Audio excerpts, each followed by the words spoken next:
সুপ্রিয় শিক্ষার্থীরা কেমন আছো তোমরা? আশা করি অনেক ভালো আছো। অঙ্ক করে কি বোর ফিল করছো? তাহলে চলো আমরা এখন বিজ্ঞান পড়ে নিই। সো যারা এখনো আমার চ্যানেলটিকে সাবস্ক্রাইব করোনি, সাবস্ক্রাইব করে পাশে থাকো। বাংলাটেক অফিসিয়াল থেকে আমি রিশা। তো চলো আজকে এই পাঠে শুধুমাত্র আমরা রিডিং পড়বো এবং আমার পরবর্তী ভিডিওতে অবশ্যই প্রশ্ন এবং বাকি অনুশীলনীগুলো আমি করিয়ে দিব। তো চলো আমরা রিডিং পড়ি। জীবের বৃদ্ধি ও প্রজনন, উদ্ভিদ ও প্রাণী বেঁচে থাকা এবং ভালোভাবে বৃদ্ধির জন্য পরিবেশের বিভিন্ন উপাদান প্রয়োজন হয়। এই অধ্যায়ে আমরা উদ্ভিদ জন্মানো, বেঁচে থাকা এবং বৃদ্ধির জন্য যা প্রয়োজন সে সম্পর্কে জানব। বীজের অঙ্কুরোদ্গম, বীজ থেকে নতুন চারাগাছ জন্মানোর প্রক্রিয়াই হলো অঙ্কুরোদ্গম। উদ্ভিদের প্রজননের গুরুত্বপূর্ণ ধাপ হলো অঙ্কুরোদ্গম। অবশ্যই অঙ্কুরোদ্গম বানানটি নিম্নে তোমরা 5 থেকে 6 বার খাতায় লিখবে, তাহলে বানানটি কিন্তু ভুল হওয়ার কোনো সুযোগ থাকবে না। সারসংক্ষেপ, পর্যবেক্ষণ করে দেখা গেল প্রথম বীজটি তাপ, আলো ও বাতাস পেয়েছে কিন্তু পানির অভাবে অঙ্কুরিত হয়নি।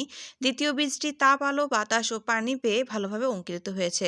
তৃতীয় বীজটি শুধু পানি পেয়েছে, প্রয়োজনে তাপ, বাতাস ও আলো না পাওয়ায় ভালোভাবে অঙ্কুরিত হয়নি। আচ্ছা, এখানে রিডিং না পড়ে আমি তোমাদেরকে বুঝিয়ে দেই। একটা বীজ অঙ্কুরিত হওয়ার শর্ত হচ্ছে তাপ, পানি এবং বায়ু তিনটা সমানে লাগবে। যদি শুধুমাত্র পানি পাই, বাকি দুটো উপকরণ পাবে না, তাহলে কিন্তু অঙ্কুরোদ্গম হবে না। এবার আমরা পড়ব উদ্ভিদের বৃদ্ধি কী সেটা আমরা জানব। উদ্ভিদের বেঁচে থাকা ও বৃদ্ধির জন্য প্রয়োজনীয় পুষ্টি ও শক্তি খাদ্য থেকে আসে।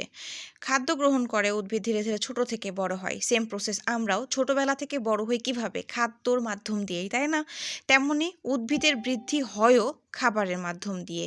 এখানে আমাদের উদ্ভিদ মাটির থেকে পানি শোষণ করে, তাপ থেকে সূর্যের আলো থেকে তাপ গ্রহণ করে, বায়ুমণ্ডল থেকে কার্বন ডাই অক্সাইড গ্রহণ করে, এভাবে খাদ্য তৈরি করে এবং বৃদ্ধি পায়।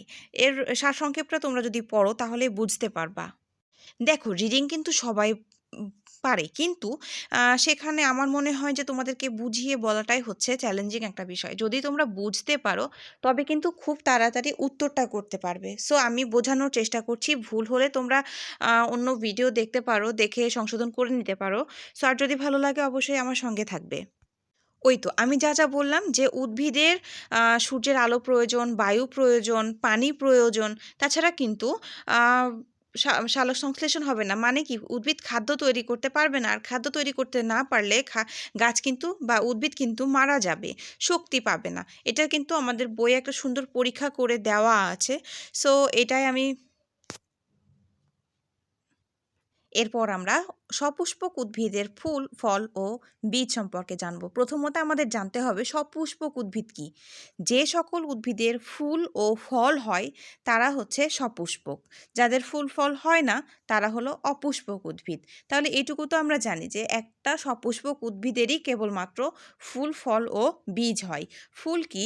প্রথমে একটা আমাদের গাছের পরিণত একটা অংশকে ফুল বলা হয়, যেটা দেখতে খুবই আকৃষ্ট করে আমাদেরকে, এবং সেই ফুল থেকে একটা ফল তৈরি হয় এবং সেই ফল থেকে আমাদের দেখতে পাবে আম খেলে আমের মধ্যে একটা বিচি থাকে, তাই না? সেই বিচিটাই হচ্ছে বীজ। তো আমরা বিস্তারিত পড়বো, চলো বিস্তারিত দেখে নেই। যদিও বা আমি পড়বো না, আমি তোমাদেরকে শুধুমাত্র বুঝিয়ে দিলাম। ফুলের আবার কিছু অংশ আছে, বৃতি আছে, দলমণ্ডল আছে, পুংস্তবক, স্ত্রীস্তবক। আমি জানি এগুলো তোমরা হয়তোবা এখন বুঝতে পারবে না, কিন্তু অবশ্যই একটা ফুল হাতে নিলেই তোমরা বুঝতে পারবে। দেখো, এখানে একটা ফুল আছে যেখানে আমাদের ইন্ডিকেট করে দেওয়া আছে কোনটা কোন অংশ। এবার বাড়িতে গিয়ে একটা জবা ফুল নিবে, জবা ফুল নিয়ে তোমরা নিজেরা চিহ্নিত করতে চেষ্টা করবে, তাহলে আর ভুলবে না তোমরা। এবার আমরা ফল ও বীজ সম্পর্কে জানব। বাজার থেকে তোমার অনেক রকম ফল নিয়ে আসে, তাই না? কোনোটার মধ্যে দেখেছি আমরা একটা মাত্র বীজ, কোনোটার মধ্যে আমাদের আছে অনেকগুলো বীজ। তো এই বীজটা কি? ফলের ভেতরে যে আঠি বা কি বলবো, আঠি বলা হয়, এই অংশটাকেই বলা হয় বীজ। সেই বীজ থেকে কিন্তু আর একটা গাছ জন্মে।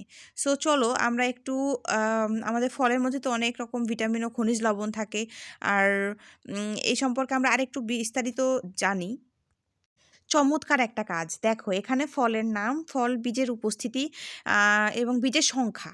কোন ফলে একটা মাত্র বীজ থাকে, কোনটাতে অনেকগুলো বীজ থাকে, এবং কোন ফলের নাম কি, এটা অবশ্যই তোমরা কিন্তু হোমওয়ার্ক করবে এবং ভালো লাগলে কমেন্ট করবে, লাইক করে অবশ্যই জানাবে যে তোমরা আমার কথাগুলো বুঝতে পারো কিনা। আর দেখা হবে অনুশীলনের প্রশ্ন ভিডিও নিয়ে খুব তাড়াতাড়ি।